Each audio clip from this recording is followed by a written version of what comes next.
All right, gun voters in Franklin County. Rafael Madrigal or Brad Banderman? Who's going to fight for your gun rights in the Missouri House? Stay tuned, guys. We're breaking this race down for you right now. Hey guys, Aaron Dorr here at the Missouri Firearms Coalition. The August primary is almost upon us, and we're being asked by a large number of gun owners in portions of Franklin County about this primary matchup between Representative Brad Banderman and this challenger, Rafael Madrigal. Again, it's this area here, eastern portions, northern portions of Franklin County. This is gun country. And the question you're asking us is the same question every 2 years. Who do we trust? Who can we count on? Everyone says they're pro-gun. Everyone asks gun voters for their donations, their volunteer time, their votes. But how do we know we can trust what this candidate tells us? It's a good question, guys. Everyone knows we are betrayed far more than we're defeated here in Missouri because we have rhinos in Jefferson City who say one thing on the campaign trail and do the exact opposite once they're safely tucked away for 2 or 4 years in Jefferson City. So what we're going to do in this video is combine what we know about these candidates from the results of our candidate survey program, the votes in the case of the incumbent here, Brad Banderman, public statements these candidates have made to give you guys a snapshot of how these two might vote if you send them to Jefferson City. And we're going to begin with the incumbent, Representative Brad Banderman. Now, Brad Banderman's been in office for 2 years. And whenever I have met with Brad Banderman, he has consistently, and I mean every single time, refused to co-sponsor gun bills in Jefferson City. Just this past session, the 2024 session alone, we asked him to co-sponsor our bill to enhance stand your ground law. Here in Missouri, if you draw your firearm, let alone use it in a self-defense situation, you and I are automatically presumed guilty. We have to prove our innocence in a court of law. That gives all the power, frankly, to the government, and that's not how it should be. This is America and stuff. We should be innocent until proven guilty, but that's not how it is here in Missouri. 18 other states have already fixed that problem. It's one of our top goals here in Missouri. We asked Brad Banderman to co-sponsor the bill. He refused to do it. Later on, we asked him, hey, would you co-sponsor HB 1651? Everyone knows what a red flag gun seizure is, right? Your ex-spouse, an angry coworker, a lefty, crazy neighbor, they call you in, they say, he might be dangerous. And if the court agrees, and let's be honest, they always agree, they'll issue a seizure order for your firearms before you've been convicted of anything. It's horrible. It shreds your due process rights.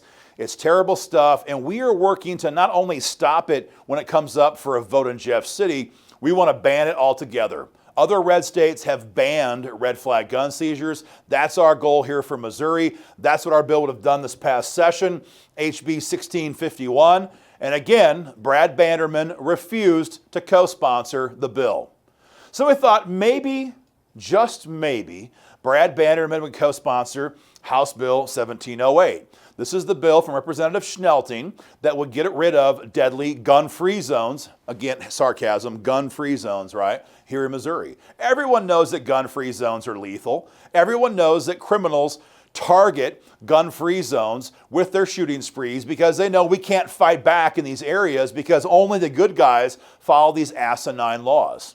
The gun-free zones here in Missouri are not federally mandated. They are state-level mandates because it's in our state code. It has to be repealed. We have tremendous support behind HB 1708, and we thought maybe, just maybe, Brad would co-sponsor that bill. And again, Brad Banderman refused.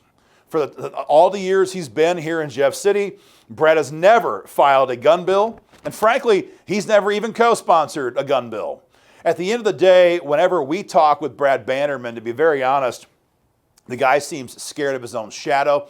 And more importantly, he seems scared of Republican rhino leadership. In other words, if the rhinos in Jeff City don't say it's okay to co-sponsor and vote for that gun bill, he seems very much inclined to sit down, shut up, and toe the party line. For some people, maybe you're okay with that. But for gun voters over the last couple of years with Joe Biden in the White House and the attacks on our gun rights raging every single day, many gun voters want people who will be champions for our gun rights, not people who refuse to co-sponsor every single bill that was filed this session. Last day of session, or last week of session, I met with Representative Banderman and I said, hey, are you going to fill out your candidate survey? And Brad said, no, I'm not going to fill it out because your survey gives me the option to sponsor a gun bill or co-sponsor a gun bill or oppose a gun bill. And I don't want to sponsor or co-sponsor anything.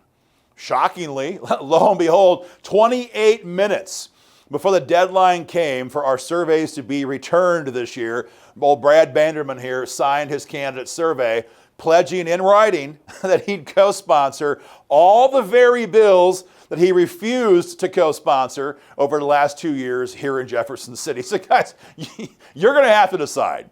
Was Brad Banderman, is he lying here on his candidate survey? Is he lying because he has not co-sponsored any of these bills? Or has he suddenly found a big dose of masculine energy and is he going to be a leader in the fight for gun rights here in Jeff City going forward? That's up to you guys to decide. But that's the recap on Brad Banderman.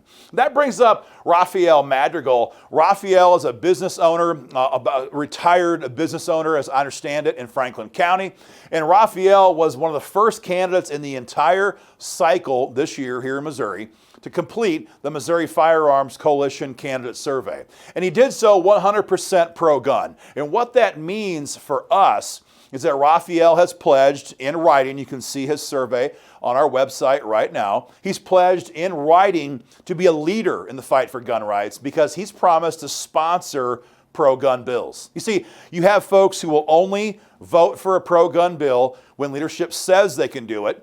Then there's folks who will co-sponsor gun bills, and that's a good thing. But then we have those few people who will lead in the fight by sponsoring pro-gun bills. That's what we need more of in Jeff City, is candidates or legislators who are fearless and who will lead that fight and force their leaders to move these bills through committee and put them on the floor for a vote. So very happy with that survey. That means that Rafael has pledged he will sponsor our bill to enhance stand your ground law. The bill, I mentioned that bill a couple moments ago. He's also pledged he would sponsor our bill to ban red flag gun seizures, the other bill I mentioned a couple of minutes ago. And it also means that Rafael Madrigal is opposed to every one of the gun control issues being proposed right now here in Jeff City. He's opposed to red flag gun seizures. He's opposed to the AR-15 bans. He's opposed to raising the age on when Missourians can buy firearms. He's opposed to ridiculous, deadly waiting periods. He's opposed to all of it. So guys, that's our recap on this race. If you see Rafael Madrigal, be sure and thank him for his strong pro-gun stance and his courage and his willingness to sponsor pro-gun bills in Jeff City. And if you see Brad Banderman, you need to ask this boy, what's it going to take for you to get some guts? And why haven't you co-sponsored a single pro-gun bill in the last couple of years in Jeff City? Ask him that question, guys, and see what he says. Do me a favor, guys, if you're watching this on YouTube, Facebook, Twitter, our website, wherever, share it online, share it on social media. Make sure gun voters know where these two candidates stand. And to get more involved in the fight for freedom today, go to our website, MissouriFirearmsCoalition.org.